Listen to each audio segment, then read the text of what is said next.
السلام علیکم ملګرو. نن د قرآن پاک پښتو ترجمې په سلسله کې موږ به د سوره بقره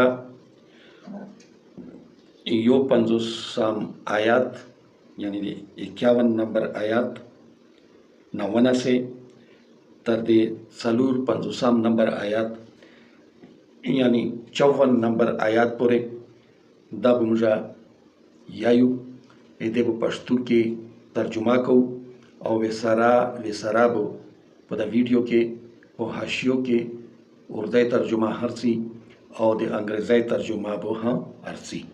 نو چلو ملګرو شروع کوو. بسم الله الرحمن الرحیم. الله نوم سره شروع کوم چې ډیر مهربانه ده، ډیر رحم کوونکې ده. وَإِذْ وَعَدْنَا مُوسَى 40 ليلة. دا د موسی علیه السلام یعنی د بنی اسرائیلو خبره ده او هغه نعمتونه الله تعالی ته ښیي چې کوم نعمتونه په دوی باندې یعنی هغه غټ نعمتونه چې په دوی باندې کوم الله تعالی کړي دي، نو هغه نعمتونه ته ښیي چې یود کو هغه وخت. وَإِذْ وَعَدْنَا مُوسَى 40 ليلة او یود کو چې څه وخت مو وعده وکړه موسی علیه السلام سره د 40 شپو. او دا داسې ده چې څه وخت فرعون غرق شو نو دوی په امن کې راغلل، نو دوی د پوره اوس یو شریعت د دین یعنی دین یعنی ویلیارې ده چې څرنګه به تاسو وخت تیراو. نو دغه سوال وشول، موسی علیه السلام سوال وکړل، نو الله تعالی دته ووی چې ته روشه یوه میاشت ته مو سره تیره کړه یعنی کوه تور باندې ته روشه او یوه میاشت مو سره تیره کړه. نو بیا په هغې کې لاس ریزې نوره هم اضافه وشوه. نو دلته کې دغه ځکه ورته یایي چې 40 لیله چې د 40 شپو دا مو سره وعده وکړه چې ته دا 40 شپې مو سره تیرې کړه. نو بیا به زه ته احکام در کړم او یعنی تورات به زه ته در کړم. ثم اتخذتم العجل، پس د هغې نه بیا ثم اتخذتم العجل من بعده وانتم ظالمون. ثم بیا اتخذتم تاسو ونیول، تاسو جوړ کړل العجل خصای من بعده د هغې نه پس یعنی موسی علیه السلام خو لوړل هغه کوه تور ته لوړل چیلې باندې. نو په دې دوران کې تاسو نه صبر نه وشول او تاسو یو خصای زونو ته د عبادت ته پوره جوړ کړل چې دا د مجرب ده. ثم اتخذتم العجل من بعده وانتم ظالمون. او تاسو دا چې دا عمل تاسو کې وکړل نو دا تاسو ظالمونو کې راغلو یعنی تاسو خپل ځان سره ډیر زیات ظلم وکړل. تاسو کې یعنی که موسی علیه السلام د نه لوړل هم هارون علیه السلام هغې ورسته پریښو، خو تاسو د هغې خبرې نه ومنلې او تاسو لوړلو یوه خصي طرف ته چې د خصای دی تاسو وایئ چې دا یې مجرب ده، دا یې موږ سره خبرې کوي. دا سامري جادوګر و، هغې دغه خصای دوی ته جوړ کړل د سونې والا او هغې خصي کې داسې د یو کمال کښې شول چې لکه څرنګه چې اوس یو کس خبرې کوي نو هغې به داسې په غوډغوډي کې به داسې غوډغوډی به وایه شول چې هغه د څه د هغې والا سیسټم پکې اچولی و لکه څرنګه چې موږ د هغه څه دي شپېلی چې ویلی شي داسې د څه سیسټم پکې اچولی و.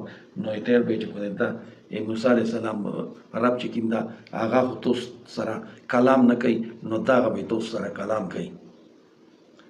دا رب چې کوم ده دا تاسو سره کلام کوي. نو دوی په هغې باندې زړه روغلل او دوی هغه خپل رب تسلیم کړه، د هغې عبادت یې شروع کړه. نو الله تعالی یې چې دا تاسو ډېر زیات ظلم وکړل خپلو زړونو سره. وعفونا عنکم من بعد ذلک. اوس دلته کې الله تعالی وایي چې بیا مو په تاسو باندې مهرباني وکړه، تاسو باندې دغه مو یو نعمت نازل کړه چې تاسو مې معاف کړو د هغې نه پس، یعنی د دې واقعې نه پس بیا تاسو مو معاف کړو. ثم عفونا عنکم من بعد ذلک لعلکم تشکرون. کیدای شي چې تاسو شکرګزاره شو. الله تعالی دوی ته هر ځای کې لیارې ویر کړي دي، یعنی موږ یوه غلطه موږ نه وشي نو الله تعالی موږ ته په هغې غلطې کې هم الله تعالی چې کوم ده هغه موږ معاف کړي، نو بیا هغه ډېر ستر نعمت ده. هغې نه پس که بیا موږ بیا هغسې غلطې کوو یا نوره څه داسې غلطې کوو نو دا بیا ډېر زیات د الله د خفګان ذریعه جوړېږي. نو دلته کې الله تعالی دوی ته دغه لیار ویر کړله او بیا ویې چې وایز آتینا موسی الکتاب والفرقان، او چې څه وخت مو ویر کړل موسی ته کتاب او نور احکام، جدا جدا احکام. نو لعلکم تهتدون چې کیدای شي تاسو هدایت میمو، یعنی تاسو زړونه هدایت اوخلي چې موسی علیه السلام دې ته روشي، هغې تاسو ته تورات وروړل او هغې احکام هم نور د الله طرف نه وروړل. نو هغه دې دپاره چې کیدای شي چې تاسو زړونه نرم شي او تاسو هدایت میمو، یعنی په هدایت لیار باندې تاسو روان شو. وإذ قال موسی لقومه، او چې څه وخت ویل موسی خپل قوم ته یا قوم ای دمو قومه انکم ظلمتم انفسکم باتخاذکم العجل. انکم ظلمتم، بشک تاسو ظلم وکړه، انفسکم د خپلو ځانونو سره، باتخاذکم العجل په د خسي نیونې باندې چې تاسو ته یعنی د الله تعالی سره یو قسم ته شریک جوړ کړل او تاسو ته د هغه چې کوم ده د الله تعالی نه علاوه دا تاسو خپل معبود جوړ کړل. فتوبوا الی بارئکم، پس توبه وباسو د خپل رب سره، توبه وباسو د خپل رب سره. اوس رب یې څوک ته چې چا پیدا کړي دي د خدای نه، یعنی الله سره تاسو توبه وباسو. فاقتلوا انفسکم، او خپل ځانونه مړه کړو. اوس دلته کې آرډر په باندې راغله، آرډر په باندې راغله، یعنی موسی علیه السلام یا په کوه تور باندې و چې دوی دغه اعمال وکړل، د سامري جادوګر په خبره کې راغلل او هغه خدای دوی خپل معبود وګڼل. نو دوی یمره پورې اگر چې په دوی کې نبی و، هارون علیه السلام په دوی کې موجود و، خو دوی ته الله تعالی یعنی څه ونیل او دوی معاف کړل. خو چې څه وخت دوی ته موسی علیه السلام واپس راغلل، تورات یې هم ته وروړل، نور احکام یې ته وروړل او دوی هغسې د هغې خصي عبادت کوي.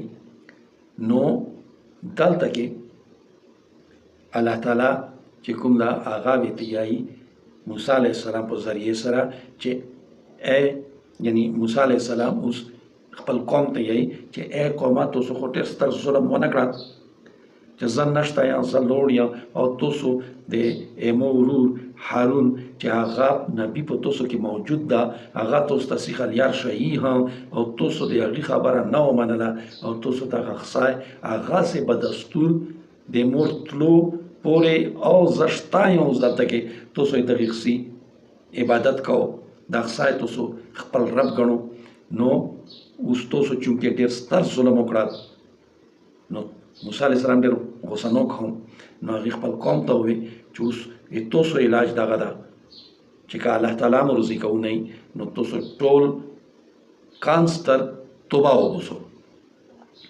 اوس د توبې غڅه ده چې تاسو کې هغه خلک چې هغو ورسره سې یعنی دغه چار نه دو کړی دغه خصي ته عبادت نه ده کړه نو هغه خلک د ولګي او د څوک چې چا عبادت شروع کړو د خصي هغه ده مړه کړي.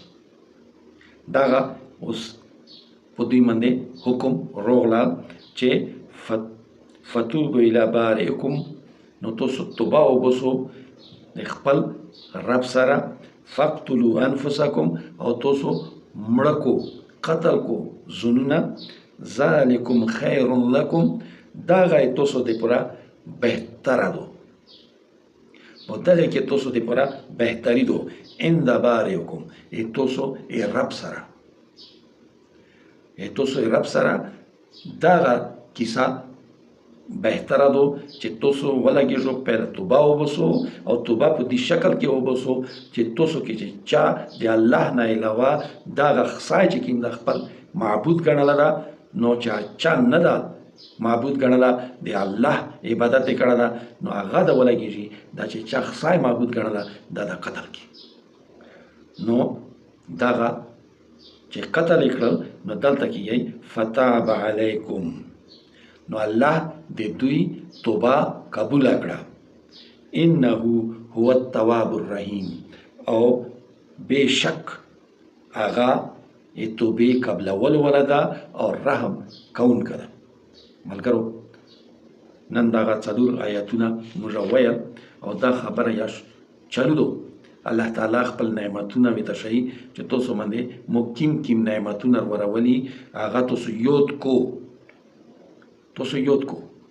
او داسې موږ ته په دغه کې دا یی چې تاسو هم په خپل ځون ته خپل ګریوانه ته وکسو چې تاسو کیمې غلطۍ کو او الله تعالی د تاسو باندې چې کوم نعمتونه دي هغه یا اروړی. ملګرو مو ته به اجازه ورکړو. الله حافظ.